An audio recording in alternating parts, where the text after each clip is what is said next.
Hello everyone, welcome to my channel. दोस्तों 11 जुलाई 2024 को supreme court में हियरिंग होने वाली थी जो कि हो चुकी है। उससे एक दिन पहले 10 जुलाई को एनटीए वालों ने एक चाल चली और आईआईटी मद्रास से एक एफिडेविट बनवाया जो उसने जमा कर दिया सुप्रीम कोर्ट में। उसमें ये लिखा हुआ था कि मास लेवल पे पेपर लीक नहीं हुआ है और जो लोग पकड़े जा रहे हैं उनकी गिरफ्तारियां चल रही हैं और काउंसलिंग के टाइम पे भी अगर हमें कोई पकड़ा जाता है तो हम उसको बाहर निकाल देंगे। अब दोस्तों मैं आपको बताता हूँ कि आईआईटी मद्रास क्या है।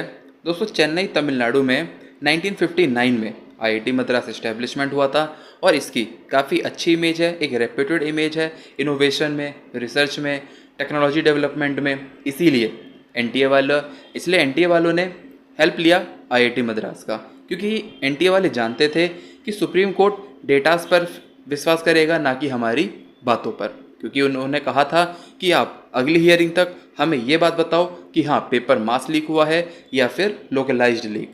तो एनटीए वाले जानते थे कि अगर हम सिर्फ बोलेंगे कि हाँ हमने जांच करी और सिर्फ लोकलाइज्ड लीक निकला है तो सुप्रीम कोर्ट वाले नहीं मानेंगे। इसलिए उन्होंने एक रेप्यूटेड इंस्टीट्यूट की हेल्प ली जो कि था आईआईटी मद्रास। तो वहाँ से उन्होंने एफिडेविट बनाया और एफिडेविट में ये लिखा था कि हाँ जो पेपर है वो लोकलाइज्ड लीक हुआ है, ऐसा कोई मास लीक नहीं हुआ है। जितने लोग पकड़े जा रहे हैं उनकी गिरफ्तारियां चल रही हैं और अगर बाद में भी कोई पकड़ा जाता है काउंसलिंग के किसी भी स्टेज पे तो उसको हटा दिया जाएगा।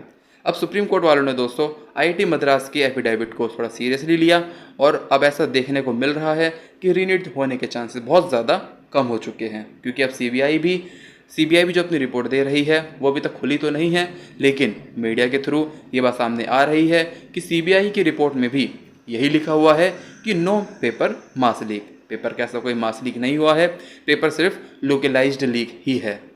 अब दोस्तों सोचने वाली बात यह है कि देखो हमको ये तो मालूम है कि एनटीए वाले झूठ बोल रहे हैं, तो इसलिए सोचने वाली बात यह है कि जो आईआईटी मद्रास है जो कि पहले से इतना रेप्यूटेड है तो वो झूठ क्यों बोलेगा, वो क्यों शामिल होगा।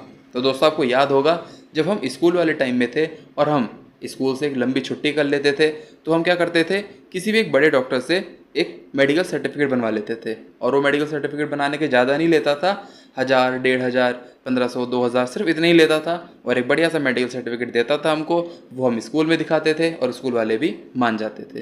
तो दोस्तों बिल्कुल ऐसा ही केस यहाँ पर भी हुआ है। हम अपनी गलती छुपाने के लिए मेडिकल सर्टिफिकेट बनवाते थे और यहाँ पे एनटीए ने अपनी गलती छुपाने के लिए आईआईटी मद्रास से एक एफिडेविट बनवाया। हम 1000-1500 में काम चला लेते थे तो यहाँ पे शायद हो सकता है करोड़ों में बात हुई हो। पर दोस्तों बात यह है कि हमारा मेडिकल सर्टिफिकेट बनवा लेना और एनटीए का एफिडेविट बनवा लेना, ये दोनों जितनी सेम दिख रही हैं उतना सेम है नहीं, दोनों में बहुत अंतर है।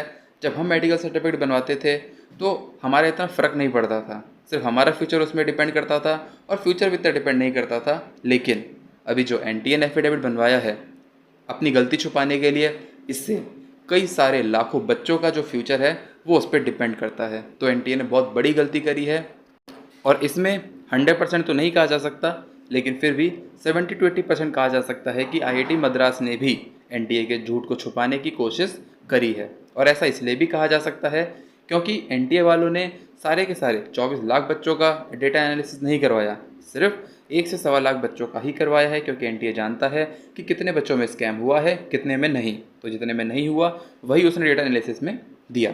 तो दोस्तों इसमें आपकी क्या राय है कमेंट सेक्शन में ज़रूर बताना। मिलता हूँ अगली वीडियो में, तब तक के लिए गुड बाय और इस चैनल को सब्सक्राइब कर लेना इसी वीडियोस के लिए। Thank you.